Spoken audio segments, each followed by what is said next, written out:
بسم اللہ الرحمن الرحیم۔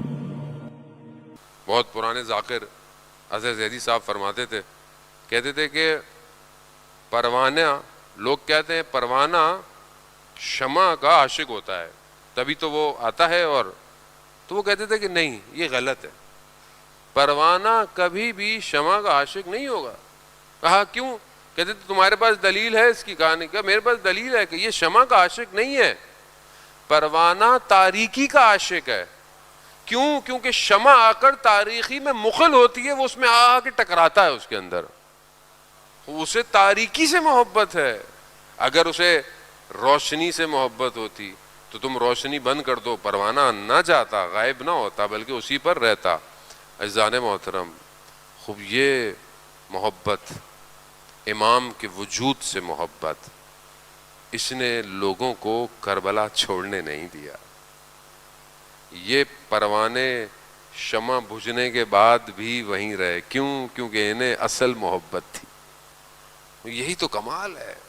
وہ انسان، اگر انسان تراشا جائے، آپ پتہ ہے جو لوگ پہاڑی علاقوں میں رہتے ہیں یا پہاڑوں میں جاتے ہیں، آپ کو پتہ ہے یہ سٹونز جو ہوتے ہیں قیمتی، یہ پتھر یہ پہاڑوں سے نکلتے ہیں، اور یہ خاص جگہوں پر ہوتے ہیں جو ان کو نکالتے ہیں، ان کو پتہ ہوتا ہے کہ کہاں کہاں پتھر جو ہے وہ بنتے ہیں۔ قیمتی پتھر وہی ہوتا ہے کہ جس کے سب سے قیمتی پتھر ہیرا جو ہے وہ خود نہیں ہیرا بنتا، اس کے اطراف کے پتھر اس کی مدد کرتے ہیں، اس کے ساتھ رہتے ہیں اور اس کا ساتھ دیتے ہیں۔ اگر وہ خود اس قابل ہوتے ہیں تو وہ چپکے رہتے ہیں تاکہ وہ پتھر ہیرا بن جائے۔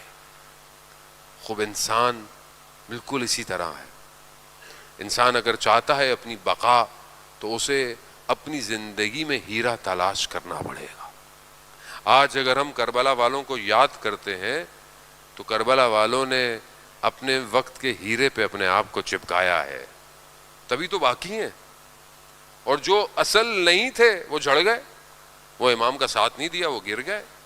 جو بیکار چیزیں ہوتی ہیں وہ الگ ہو جاتی ہیں۔ جو درخت نکل رہا ہوتا ہے بہترین، جس کی جڑیں صحیح ہوتی ہیں اور صحیح پھل دیتا ہے، یہ جڑی بوٹیاں اس سے الگ ہو جاتی ہیں، اس کا ساتھ نہیں دیتی۔ ہم اپنی زندگی میں اپنے امام کے کتنے قریب ہیں۔ جمعے کا دن ہے، متوقع ظہور کا دن ہے، عزیزان محترم، اب ہم اپنے امام کے لیے کیا کر رہے ہیں؟ ہم اپنے امام کو کتنا یاد کرتے ہیں؟ اب آپ بولیں گے کہ میں کہاں، میرا امام کہاں؟ ایسا نہیں ہے عزیزان محترم۔ امام کے نزدیک آپ کا ظاہر نہیں ہے، بے شک انسان صاف ستھرا رہے، لیکن امام آپ کے باطن کو دیکھ رہے ہیں، امام آپ کے قلب کو دیکھتے ہیں۔ ابھی بھی آپ سب بیٹھے ہوئے ہیں، آپ سب کے قلوب کو امام دیکھ رہے ہیں کہ کون میرے لیے آیا ہے، اور یقیناً آپ سب امام حسین کے لیے آئے ہیں۔ آپ سب کے قلب نورانی ہے اس وقت۔ شاید آپ کے آگے سے پردہ ہٹ جائے ملکوت کا تو آپ کو سارے قلب روشن نظر آئیں گے، اور سارے قلوب میں صرف حسین نظر آئے گا۔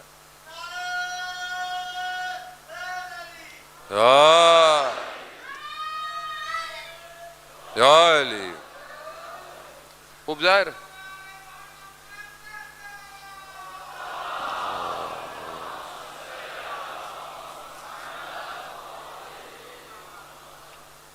ظاہر ہے ظاہر ہے ہماری وہ آنکھ نہیں ہے کہ جو بہرحال دیکھ سکے، جیسے آیت اللہ عظمہ بہجت رضوان اللہ تعالی علیہ، انسان کو بہرحال جو اس کی حقیقت تھی اس کو دیکھ لیتے۔ اور ایسے اولیاء خدا ہر زمانے میں، ایسے اولیاء خدا ہوتے ہیں جو انسان کی حقیقت دیکھتے۔ انسان ایسے لوگ، آپ پوچھیں کہ کیسے ان کو پتہ چل جاتا ہے کہ مثلا آپ کیا کر کے آئے ہیں، آپ نے پہلے کیا کیا ہے؟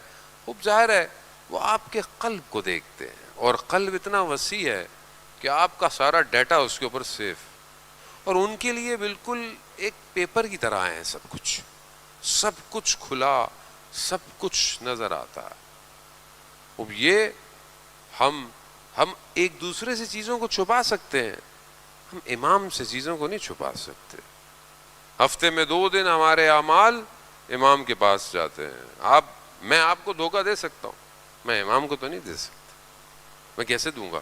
کیونکہ میں کچھ کہوں نہ کہوں, میرا دل پر اختیار امام کا ہے.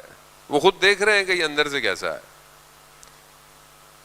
ایک عالم دین کہتے ہیں, میں اصفہان نماز ظہر کا وقت تھا, میں جو ہے وہ ایک مسجد میں نماز پڑھنے جا رہا تھا میدان اصفہان کے پاس, تو دیکھا کہ کچھ کام کرنے والے مزدور ٹائپ کے جو لوگ ہوئے ہیں ایک جنازہ لے کے جا رہے ہیں.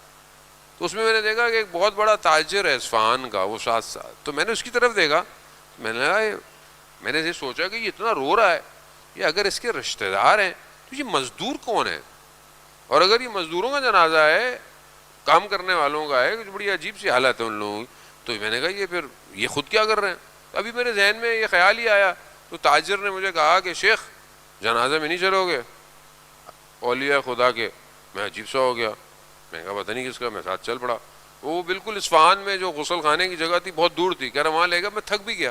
تو میرے اندر خیال آیا, میں نے کیا ان کی بات مان لی. اول وقت نماز بھی چلی گئی, جماعت بھی چلا گیا, پتہ نہیں کس کا جنازہ ہے یہ. تبھی میں یہ سوچ رہا تھا تو تاجر نے بولا پوچھو گے نہیں جنازہ کس کا ہے؟ میں نے کہا نہیں کس کا ہے. کہا کہ یہ پچھلے سال میں حج پہ جا رہا تھا, تو میں جب کربلا پہنچا تو جو میرے پاس بکسا تھا جس میں میرا سارا مال اور پیسے سب کچھ تھا وہ چوری ہو گیا.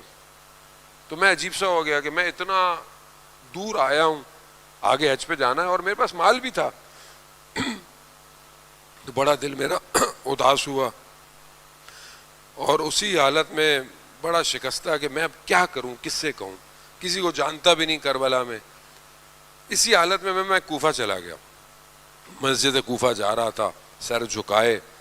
تو میں نے دیکھا کہ ایک سواری آئی, سواری اتنی ہیبت اور جلال میں تھی کہ مجھے پتہ چل گیا کہ امام زمانہ کی سواری ہے. جیسی گزری تو امام نے مجھ سے پوچھا کہ کیا بات ہے, کیوں اتنے اداس لگ رہے ہو؟ تو میں نے کہا نہیں مولا سفر کی تھکاوٹ ہے, تھکا ہوا ہوں. امام نے کہا اچھا بھائی یہی بات ہے, کوئی اور بات نہیں ہے؟ تو پھر میں نے کہا نہیں مولا مال چوری ہو گیا ہے, میں حج پہ کیسے جاؤں؟ تو کہا امام نے وہاں پر آواز دی ہالو ہالو. اچانک سے دیکھا اصفہان میں کام کرنے والا شخص, کام کرنے والا, میں نے اس کو دیکھا تو میں نے کہا یہ تو وہی لگتا ہے مجھے, لیکن میں کچھ بولا نہیں. تو امام نے کہا کہ جاؤ اس کا جو سامان چوری ہو گیا وہ لے کر آؤ اور اس کو مکہ لے کر جاؤ. اچانک سے امام کی سواری غائب ہو گئی. اس نے مجھے بولا فلانی جگہ پہ آنا, تمہارا مال مل جائے گا. میں وہاں گیا, میرا سارا مال, کہا تالا کھول کے دیکھ لو کوئی کمی تو نہیں ہے. میں نے دیکھا کوئی کمی نہیں ہے. کہا اس کو سنبھال کے رکھ کے آؤ, فلانی جگہ آنا, میں تمہیں مکہ لے جاؤں گا. وہ مجھے مکہ کے قریب لے گیا اچانک سے قدم بڑھاتے ہی. کہا حج کرو واپس یہیں آنا, اور اگر تمہارے کچھ جاننے والے پوچھے تو بولنا میں کسی شارٹ رستے سے آیا تھا, بتانا نہیں کسی کو. کہا اس نے مجھے واپس چھوڑا. جب مجھے واپس چھوڑنے لگا میں نے کئی دفعہ سوچا کہ میں اس سے پوچھوں کہ تم وہی ہو, لیکن اس کی ہیبت اتنی تھی میں اس سے سوال نہیں کر پایا. لیکن اس نے مجھے جاتے ہوئے کہا کہ دیکھو میں نے تمہارا کام کیا ہے, میرا تمہاری گردن پہ کوئی حق ہے, وہ میں تمہیں بعد میں بتاؤں گا. یہ کہہ کر میں اپنے گھر پہنچا. اب عمرے زیارت پہ آتے ہیں لوگ, ملنے آتے ہیں. کہا یہ بھی ملنے آیا. تو میں کھڑا ہونے کی کوشش کی, اس نے اشارہ کیا کسی کو نہیں بتانا میں کون ہوں. اس نے کہا کہ دیکھو فلانے دن میں مر جاؤں گا, دن بھی پتا تھا. میرے گھر آنا, میرے بیگ میں ایک بیگ ہے, اس میں میرا کفن اور 8 دھرم رکھے ہوئے ہیں, مجھے دفنا دینا. تو کہا آج وہی دن ہے, یہ اللہ کا ولی تھا اور ہمیں نہیں پتا. عزیزان محترم, اللہ کا ولی ہونے کے لیے قلب وسیع کرنا پڑتا ہے, اپنا دل. اللہ صلی اللہ. عزیزان محترم, میں اس سے زیادہ آپ کے, بہرحال میری کوئی حیثیت بھی نہیں ہے کہ میں آپ کے قلوب کو منور کروں. خدا ہے, خود آپ کے میرے دلوں کو منور کرے, اور وہ بھی عشق امام زمانہ سے. جس کے دل میں امام کی محبت ہو وہ روشن ہے رات کی تاریکی میں بھی. اپنے امام کو یاد کریں. عزیزان محترم، آج ہم پوری دنیا کو یاد کرتے ہیں، امام کو یاد نہیں کرتے. امام وہ گوہر ہے کائنات میں جس کے بغیر کائنات کامل نہیں ہو سکتی. امام اصلی وارث ہے عزاداری کا. اینا بدم مقتول و کربلا، کہاں ہے جو کربلا کا بدلہ لے گا؟ وہ اگر ہم چاہتے ہیں کہ ہم کربلا پہنچیں تو اپنے امام کو یاد کریں. وہ بڑا آسان سے طریقے ہیں امام کو یاد کرنے کے لیے، جو کہ انشاءاللہ آپ کرتے ہیں. حد اقل انسان دعا عہد جو ہے وہ روز پڑھا کرے تاکہ امام کو یاد کیا کرے.